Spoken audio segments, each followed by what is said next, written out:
요즘 회사는 어떤가? 많이 바쁘지? 아버님, 솔직히 말씀드리면 아버님이 여기 계시면서 제 생활을 간섭하시는 것이 많은 것 같아요. 요즘 안 그래도 스트레스가 많은데 아버님이 이러시는 게 조금 힘듭니다. 사위의 말은 칼처럼 제 마음을 찔렀습니다. 도대체 내가 뭘 간섭했지? 정말 내가 뭘 잘못했을까? 머릿속은 혼란으로 가득 찼고 저는 아무 말도 할 수 없었습니다. 딸아이는 옆에서 고개를 숙이고 있었고 저는 그 모습에 더 큰 상실감을 느꼈습니다. 아버지, 저도 너무 힘들어요. 기훈 씨가 아버지와 편하게 지내는 게 어렵다고 하네요. 제가 조금 더 노력해 볼게요. 그런데 혹시라도 모르니 아버지가 따로 지내실 수 있는 방법도 좀 찾아보셔야 할 것 같아요. 그 말을 듣는 순간 저는 모든 걸 놓아버리는 기분이었습니다.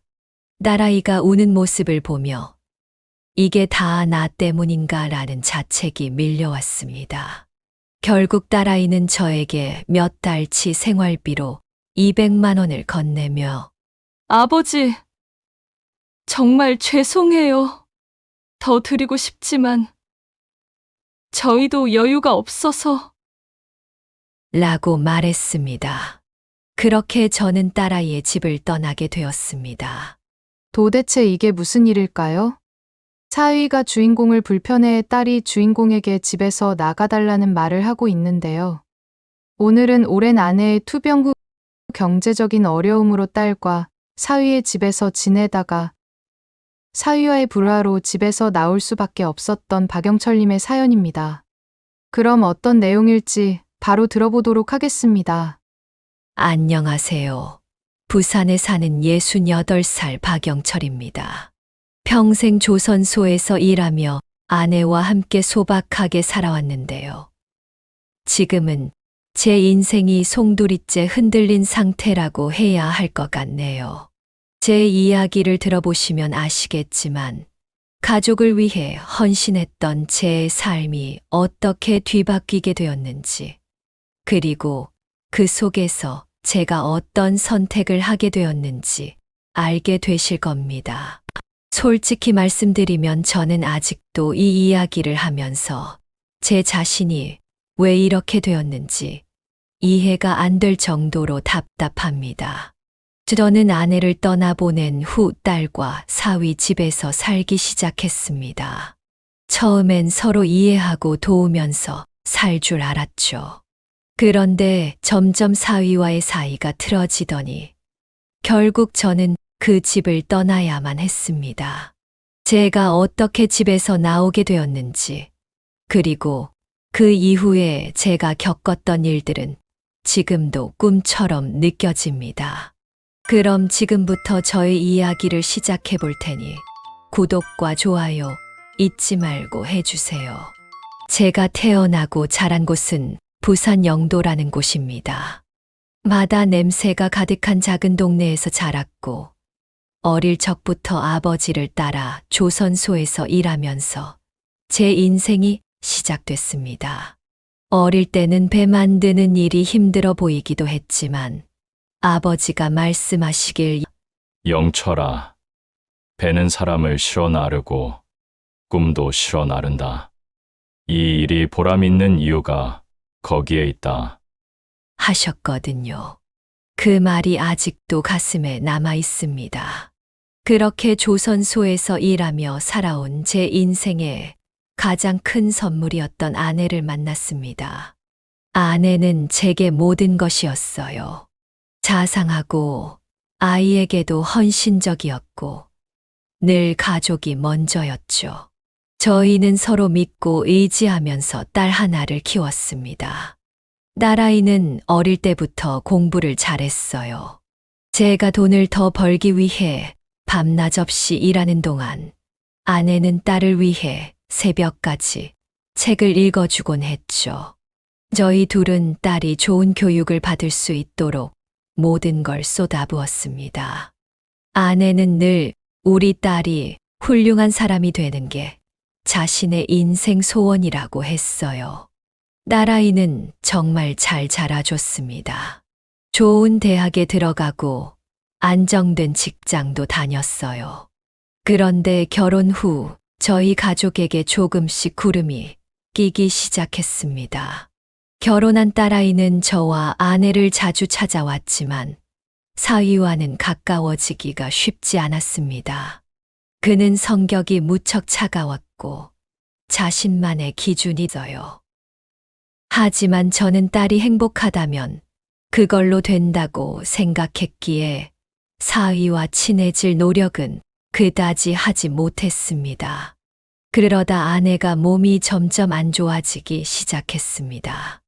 몇 년간 신장 투석을 받아야 했고 병원비가 점점 늘어났지만 아내를 돌보기 위해 제가 일하던 조선소를 그만두어야 했습니다. 지금 생각해보니 그 시절은 정말 힘들었던 것 같네요. 낮에는 병원에 함께 있다가 밤이면 집으로 돌아와 밥을 준비하고 빨래를 돌리는 게 제 일상이었죠. 아내는 끝까지 제게 고마워하며 제 손을 꼭 잡고 떠났습니다. 영철 씨, 나 없어도 잘 지내야 해요. 우리 딸도 꼭 지켜주고요. 그 말이 얼마나 가슴을 후벼 팠는지 모릅니다. 그렇게 아내가 떠난 뒤 저는 한동안 제대로 살 수가 없었습니다. 아내가 떠나고 나니 제게는 딸밖에 없었습니다. 그동안 아내 병수발하며 모아둔 돈도 다 쓰고 경제적 어려움이 있어 앞으로 어떻게 살아야 하나 걱정을 하고 있었을 때 딸아이가 저를 집으로 모셔가겠다고 말을 해주어 저는 정말 큰 위안을 받았죠. 사위가 내키지 않는 표정을 지었지만 딸아이의 강한 주장으로 결국 저는 딸 부부의 집으로 들어갔습니다. 딸과 사위 집에서 살게 된 초기에는 그동안 잃어버린 가족의 따뜻함을 되찾은 듯한 기분이었습니다. 저녁이면 딸과 손주가 웃으며 저를 맞이했고 손주는 할아버지, 오늘 뭐하고 놀 거예요? 라며 장난감을 들고 제 무릎 위에 앉곤 했죠. 저도 아내를 잃은 아픔 속에서 그런 소소한 행복들이 정말 큰 위안이 되었습니다. 하지만 시간이 지나며 조금씩 균열이 생기기 시작했습니다. 특히 사위와의 관계에서 느껴지는 미묘한 긴장감은 점점 커져갔습니다. 딸아이는 중간에서 저를 챙기고 사위를 설득하려 했었지만 그 노력에도 불구하고 상황은 점점 더 나빠졌죠. 어느 날 저는 딸아이와 사위를 위해 조금이라도 도움이 되고자 냉장고를 정리하기 시작했습니다. 남은 음식을 확인하고 유통기한이 지난 것들을 꺼내 버리면서 냉장고 안을 깔끔하게 정리했죠. 그런데 사위가 퇴근 후 냉장고 문을 열어보더니 갑자기 짜증 섞인 목소리로 말했습니다.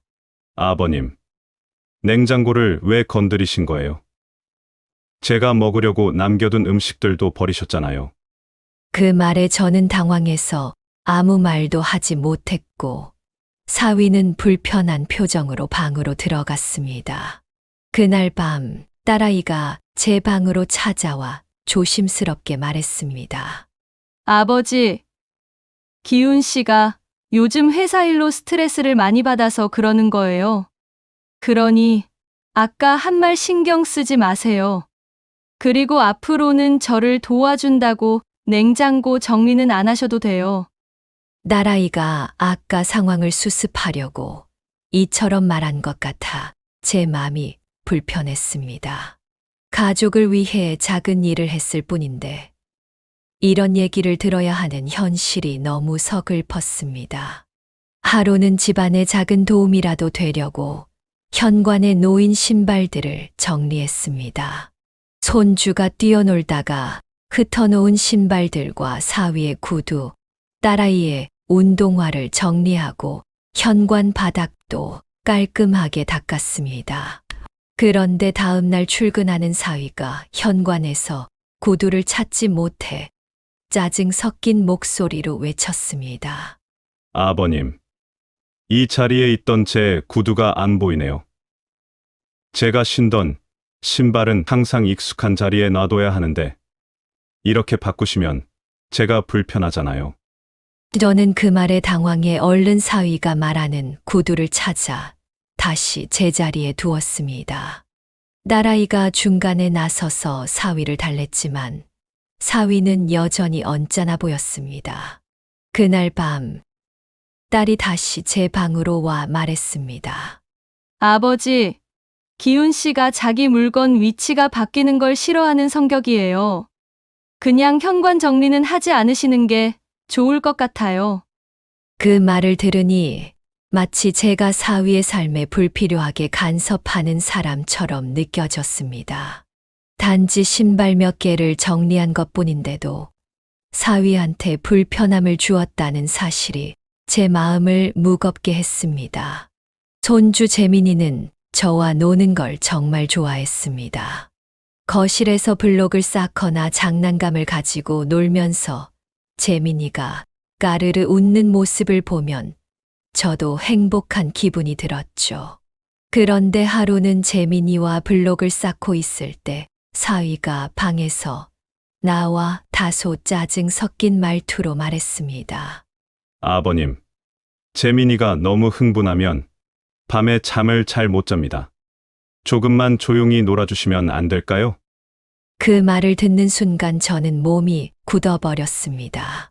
내가 손주와 놀아주는 것도 이 집에서 불편함을 주는 건가라는 생각이 들었죠. 사위의 표정은 예전보다 훨씬 날카로워 보였고 저는 바로 재민이를 달래며 놀이를 끝냈습니다. 재민이는 더 놀고 싶다고 울먹였지만 저는 어쩔 수 없이 재민이를 달래면서 방으로 보낼 수밖에 없었습니다. 그 이후로는 재민이와 함께 시간을 보내는 것도 눈치가 보이기 시작했습니다. 딸아이는 아버지, 기훈 씨 말에 너무 신경 쓰지 마세요. 재민이는 할아버지를 정말 좋아해요. 라고 했지만 저는 점점 이 집에서 제 자리가 없는 것 같은 기분이 들었습니다.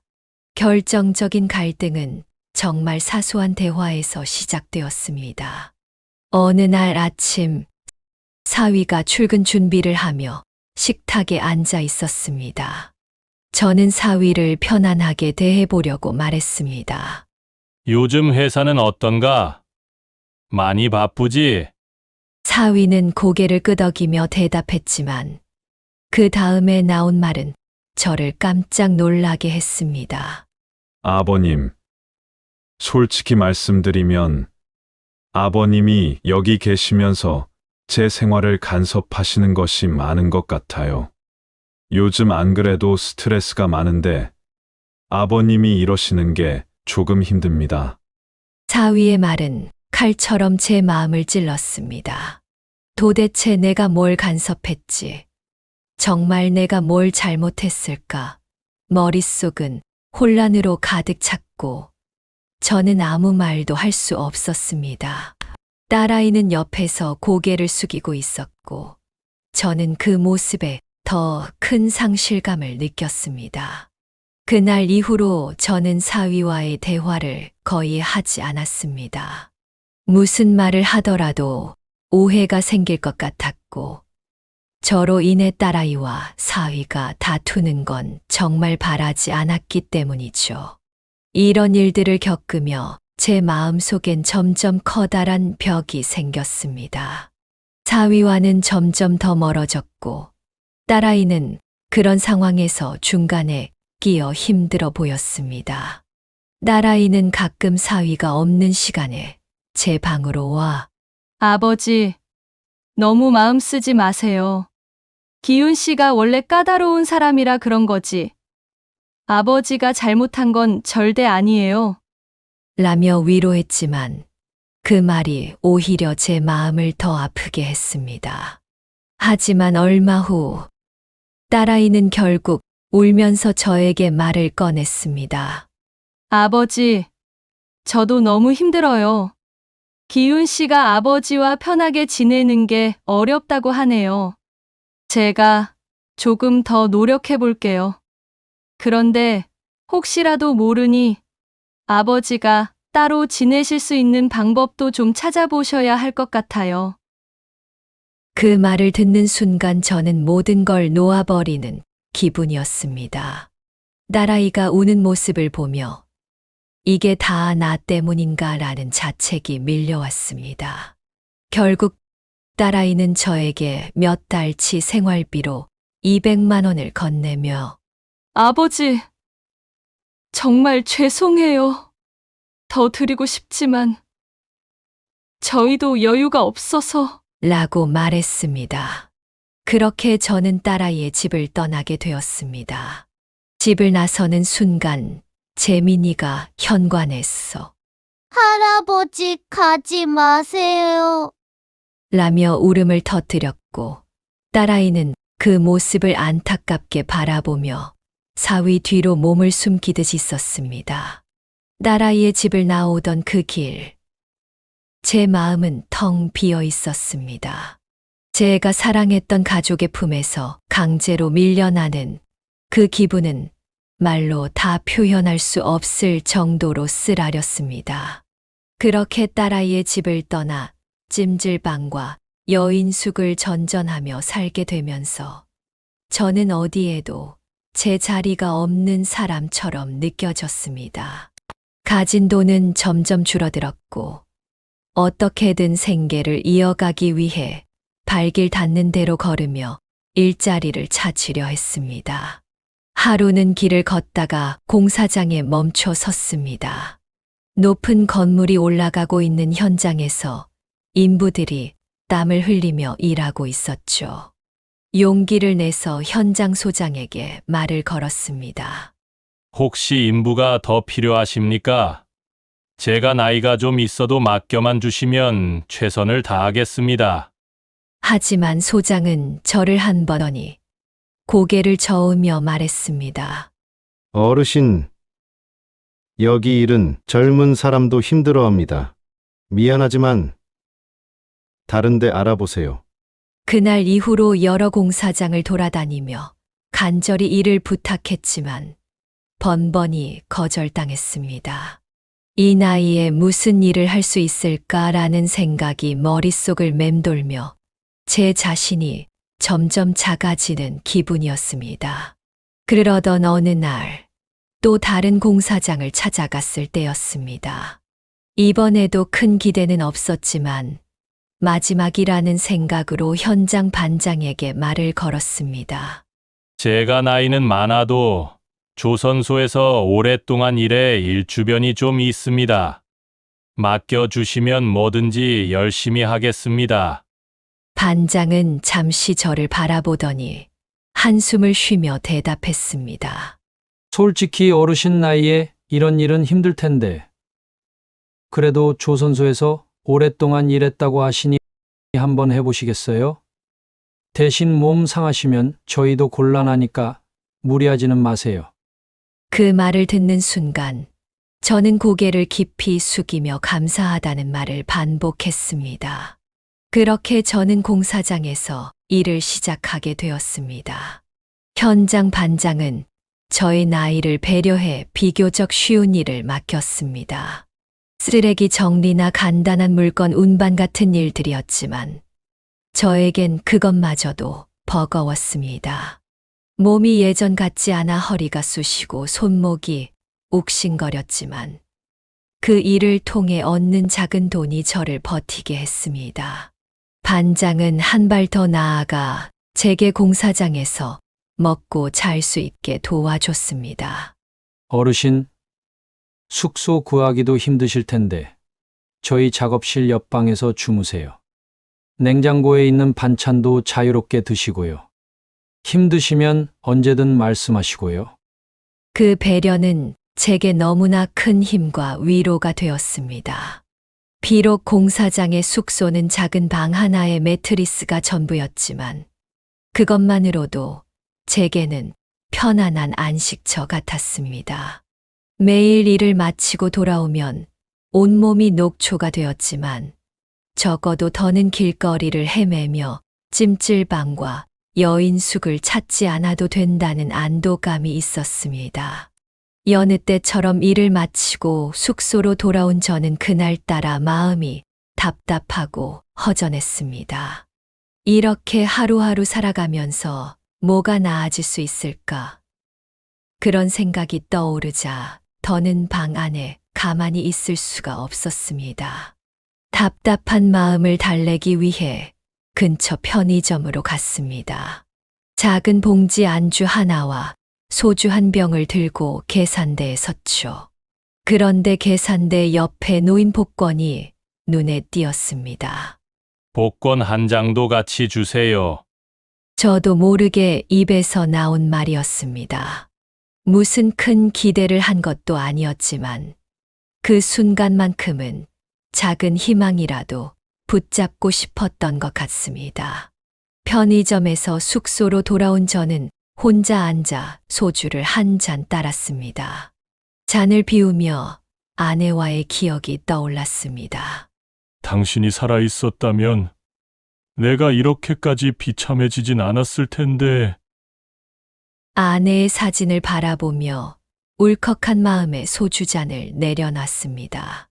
복권은 한쪽에 내려놓은 채 잠시 잊고 있었지만 속으로는 작은 기대가 있었습니다. 설마 내가 될 리가 있겠어. 그래도 혹시 모르지. 며칠 뒤 공사장에서 일을 마치고 숙소로 돌아오던 길이었습니다. 길가에 걸린 복권 당첨 번호 현수막이 눈에 들어왔습니다. 그제야 며칠 전에 샀던 그 복권이 떠올랐죠. 숙소에 도착하자마자 복권을 꺼내 번호를 확인했습니다. 첫 번째 번호가 맞았을 때 심장이 두근거리기 시작했습니다. 두 번째, 세 번째 번호까지 일치하자 손이 떨리기 시작했죠. 마지막 번호까지 모두 맞았을 때는 숨이 막힐 정도로 놀라 멍하니 복권을 쳐다봤습니다.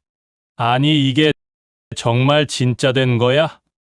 믿을 수가 없어 몇 번이고 복권을 확인했습니다.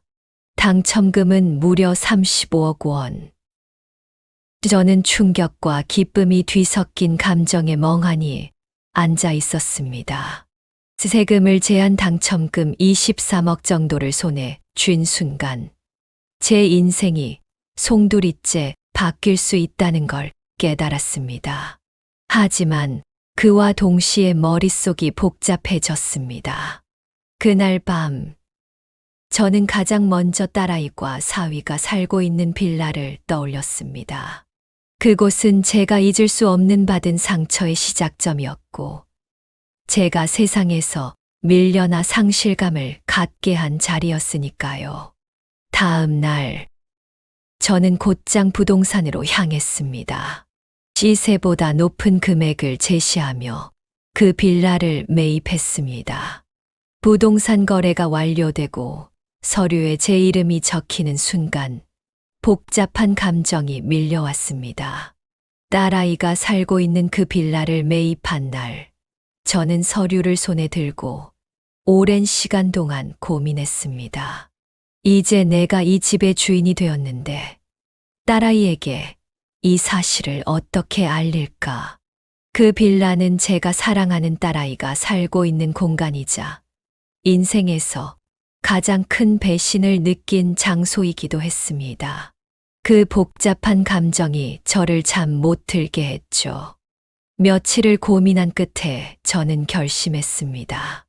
이제는 애들에게도 그동안 내가 얼마나 힘들었는지 직접 말할 필요가 있어. 그렇게 결심을 하고 난 그날 저녁에 바로 딸아이와 사위가 집에 있을 시간에 맞춰 빌라로 향했습니다. 현관문 앞에 섰을 때 손에 든 서류 봉투가 축축히 젖을 정도로 손에 땀이 찼습니다. 초인종을 누르려 손을 들었지만 한 번 더 망설이게 되더군요. 하지만 이미 여기까지 왔으니 물러날 수 없었습니다. 초인종을 눌렀습니다. 문이 열리자 사위가 나왔습니다. 저를 보자마자 깜짝 놀라며 말했습니다. 아버님, 여긴 어쩐 일로 오신 겁니까? 사위의 표정에는 당혹스러움이 가득했죠. 그 뒤로 딸아이가 따라 나오며 저를 보고 입을 틀어막듯 손을 올렸습니다. 아버지, 갑자기 무슨 일이세요? 연락도 없이. 저는 일부러 차분한 목소리를 내며 말했습니다.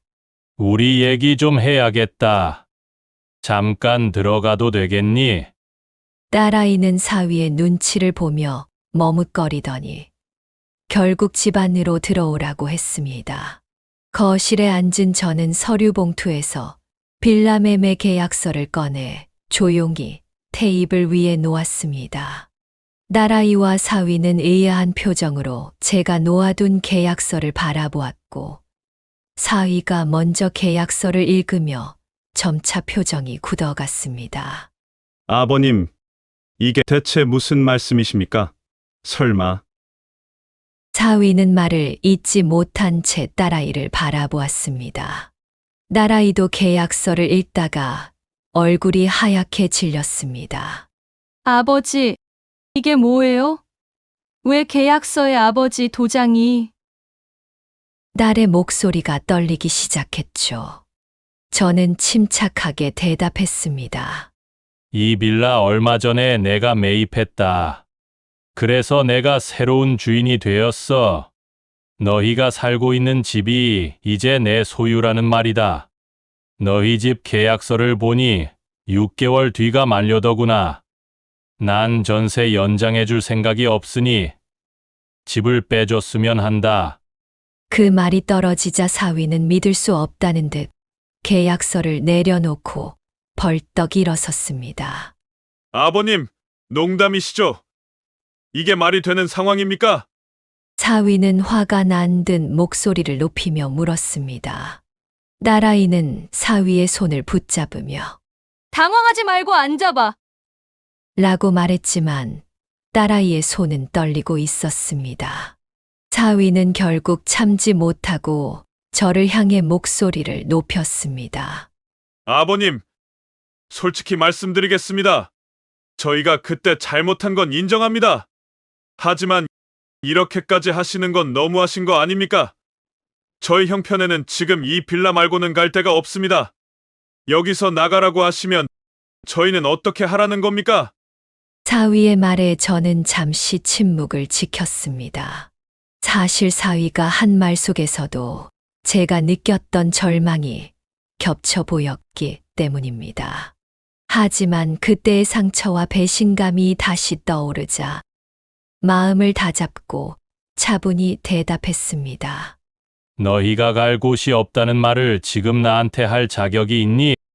내가 이 집을 떠나던 날, 그때 내가 어디로 갈지, 어떻게 살아갈지 너희는 한 번이라도 물어는 봤니? 그때 나는 그저 너희 짐이었을 뿐이었고, 그때 너희는 나를 버린 거다. 제 목소리는 떨렸지만 그 안에는 지난날의 억울함과 슬픔이 가득했습니다. 딸아이는 그 말을 듣고 눈물을 흘리며 제 손을 붙잡고 애원했습니다. 아버지, 정말 죄송해요. 그땐 제가 너무 부족했어요. 기훈 씨의 말을 무조건 들어준 것도 제 잘못이에요. 하지만 이제는 절대 그러지 않을게요. 다시는 그런 일이 없을 거예요. 제발 한 번만 더 기회를 주세요. 그 순간 제 마음이 흔들렸습니다. 딸아이의 눈물을 보니 그 아이와 행복했던 과거의 모습이 떠올랐고 저를 애타게 바라보는 딸아이의 모습이 가슴을 후벼 팠습니다. 하지만 그 바로 옆에 앉아있는 사위의 차갑고 날카로운 표정은 저를 다시 현실로 돌아오게 만들었습니다. 기회, 내가 너희에게 준 기회는 이미 너무 많았어. 그때마다 너희는 나를 실망시켰고, 결국엔 나를 매몰차게 내몰았지. 나는 더 이상 너희에게 가족이라고 매달리지 않을 거다. 이건 다 너희가 만든 결과라 생각해라. 사위는 이를 악물며 고개를 숙였고 딸아이는 울음을 멈추지 못한 채 아버지, 정말 죄송해요만 되풀이했습니다. 저는 딸아이의 손을 조심스럽게 뿌리치며 마지막으로 말을 이었습니다. 내가 여기까지 올 때 얼마나 많은 시간을 고민했는지 너희는 모를 거다. 내가 그저 화풀이를 하려고 이런 결정을 내린 게 아니야. 너희가 나를 내쫓는 순간부터 우리는 이미 가족이 아니니 이제부터 나는 나만을 위해 살아가기로 결심했을 뿐이다. 너희 전세 기간이 끝나기 전까지 이사갈 곳을 찾아보도록 해라. 딸아이 집을 나서며 저는 묘한 해방감을 느끼면서도 마음 한편이 무겁게 가라앉는 걸 느꼈습니다. 딸아이의 울음소리와 사위의 체념한 표정이 계속 떠올랐습니다. 그날 밤 공사장 방으로 돌아와 아내의 사진을 바라보며 혼잣말로 중얼거렸습니다. 당신이 살아 있었다면 내가 이렇게까지 하지는 않았겠지. 하지만 당신이 떠난 뒤 나는 혼자 살아남기 위해 몸부림칠 수밖에 없었어. 내가 잘한 걸까? 아니면 실수를 한 걸까? 제 머릿속에는 복잡한 생각들이 끊임없이 맴돌았지만 이제는 제가 선택한 길을 후회하지 않기로 했습니다. 그날 이후 딸아이와 사위는 저에게 끊임없이 연락을 시도했습니다. 하루에도 몇 번씩 메시지가 오고 전화가 걸려왔습니다. 아버지, 제발 다시 이야기할 기회를 주세요. 저희가 잘못했습니다. 아버님, 제가 정말 부족했어요. 다시는 그런 일이 없도록 하겠습니다. 제발 용서해 주세요. 그 아이들의 메시지와 전화에는 진심이 담겨 있는 듯 보였지만 저는 쉽게 답하지 않았습니다. 제가 받은 상처가 너무 깊었기 때문입니다. 저는 공사장 일을 정리하고 빌라 근처 작은 오피스텔에서 생활을 시작했습니다. 그리고 빌라의 세입자들과 새로 계약을 체결하고 빌라 주인이자 관리인으로서의 삶을 시작했습니다. 제가 직접 고치고 관리해야 할 일들이 많았지만 내 건물이기에 그런 일들조차 제게 새로운 활력을 주었습니다. 자주 세입자들의 불편한 점을 확인하고 필요한 수리 일정을 잡으며 제법 바쁘게 시간을 보냈습니다. 세입자들은 제가 세심하게 빌라 관리를 한다며 감사하다는 말을 전해줬고 그 감사의 말이 저에게 큰 힘이 되었습니다. 빌라 관련 일들이 좀 정리된 뒤에 저는 공사장 현장 반장에게 감사의 표시를 전하기 위해 공사장을 찾아갔습니다. 덕분에 제 인생이 많이 바뀌었습니다. 정말 감사합니다. 제가 전한 작은 선물에 반장은 크게 웃으며 말했습니다. 어르신, 제가 한 건 별거 없어요. 어르신이 스스로 해내신 겁니다.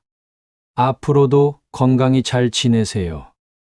딸아이과 사위는 전세 계약 기간이 끝나는 날까지 빌라에 머물렀습니다. 저는 그 기간 동안 그 애들과 어떤 대화도 하지 않았습니다.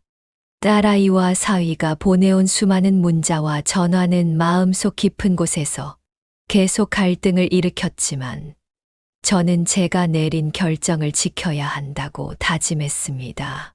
전세 계약이 끝나는 날, 딸아이와 사위는 마지막으로 저를 찾아와 용서를 구했습니다. 딸아이는 울먹이며 말했습니다. 아버지, 정말 죄송합니다. 저희가 진짜 잘못했습니다. 아버지가 용서하실 때까지 기다릴게요. 그 말을 듣고 저는 아무 대답도 하지 않았습니다. 그저 딸아이 가족이 빌라를 떠나는 모습을 지켜만 봤습니다. 공사장을 그만둔 뒤로 우선 도심 공원에서 봉사활동을 시작한 것도 제 삶에 큰 변화를 가져왔습니다. 공원에서 쓰레기를 줍고 꽃밭을 가꾸며 저는 마음의 평화를 느꼈습니다. 당분간은 이렇게 봉사활동을 하면서 지내려고 합니다. 여전히 딸아이와의 관계는 제 마음속 깊은 곳에서 갈등을 일으켰습니다. 내가 너무 가혹했던 건 아닐까? 딸아이에게 조금 더 기회를 줄 수도 있었던 건 아닐까? 라는 질문이 머릿속을 떠나지 않았습니다. 한편으로는 제 인생을 더 이상 누구에게도 희생만 하고 살고 싶지 않다는 마음이 강하게 자리 잡았습니다. 딸아이의 진심 어린 사과를 받아주지 못하는 제 자신이 못나게 느껴지기도 했지만 그만큼 저도 깊은 상처를 입었고 다시는 같은 상황으로 돌아가고 싶지 않았습니다. 이제 저는 제 삶을 더 나은 방향으로 만들어 나가기 위해 노력하고 있습니다. 매달 빌라 임대료로 안정된 생활을 하고 제가 직접 선택한 일들로 하루를 채우고 있습니다. 제 인생은 가족을 위해 헌신했던 시간들로 가득 차 있었고 한때는 그것이 저를 살아가게 하는 이유라고 생각했습니다. 하지만 그러한 제 자신의 헌신이 결국 제 스스로를 외롭게 만드는 결과를 초래했고 이 세상 속에서 가족들에게서 버림받고 설 자리를 잃게 만들기도 했습니다. 다행히도 저는 기적같이 찾아온 기회를 통해 제 삶을 되찾을 수 있었습니다. 복권 당첨이라는 행운이 제게 찾아왔고 그 행운을 통해 저는 다시 일어설 수 있었습니다. 하지만 지금의 저는 확신합니다. 제 인생은 더 이상 누구의 짐이 되어서도 누군가의 이해에 기대서도 안 된다는 사실을요. 그래서 저는 지금 누구의 눈치도 보지 않고 당당히 제가 선택한 길을 걸어가고 있습니다. 공사장에서 제법 일을 배워 빌라를 관리하며 자립하는 삶을 시작했고 봉사활동을 통해 세상과 연결되며 작은 행복들을 찾고 있습니다. 여러분께서도 제 이야기를 들으며 한 가지는 꼭 기억하셨으면 좋겠습니다. 여러분의 인생은 여러분 자신이 가장 중요하게 생각해야 할 소중한 것입니다. 누군가를 위해 헌신하는 것도 소중한 일이지만 무엇보다 자신의 인생 속에서 행복과 존엄을 놓치지 않는 것이 중요합니다. 앞으로 저는 남은 제 인생을 더욱 열심히 살아갈 겁니다. 딸아이와 사위와의 관계는 시간이 지나면서 언젠가 다시 생각해 볼 일이겠지만 지금은 저 자신을 위해 이 결정을 유지하려 합니다. 여러분께서도 제 이야기를 통해 힘을 얻으셨으면 좋겠습니다. 혹시 저와 비슷한 상황에 처해 계신 분들이 있다면 나를 위한 삶을 사는 용기를 꼭 가지시길 바랍니다. 지금까지 제 이야기를 들어주셔서 정말 감사합니다. 자, 오늘 제가 들려드린 이야기는 어떠셨나요? 여러분이라면 어떤 선택을 하셨을지, 또 비슷한 상황이라면 어떻게 대처하셨을지 댓글로 나눠주시면 저에게도 큰 배움이 될 것 같습니다. 앞으로도 이런 삶의 이야기를 통해 많은 분들과 서로의 경험과 지혜를 나누겠습니다. 구독과 좋아요, 알림 설정을 통해 가족 사연과 함께 따뜻한 이야기를 이어가 주신다면 큰 힘이 되겠습니다. 오늘도 끝까지 이야기를 들어주셔서 정말 감사합니다. 그리고 여러분의 하루가 평안하고 행복으로 가득하길 바랍니다.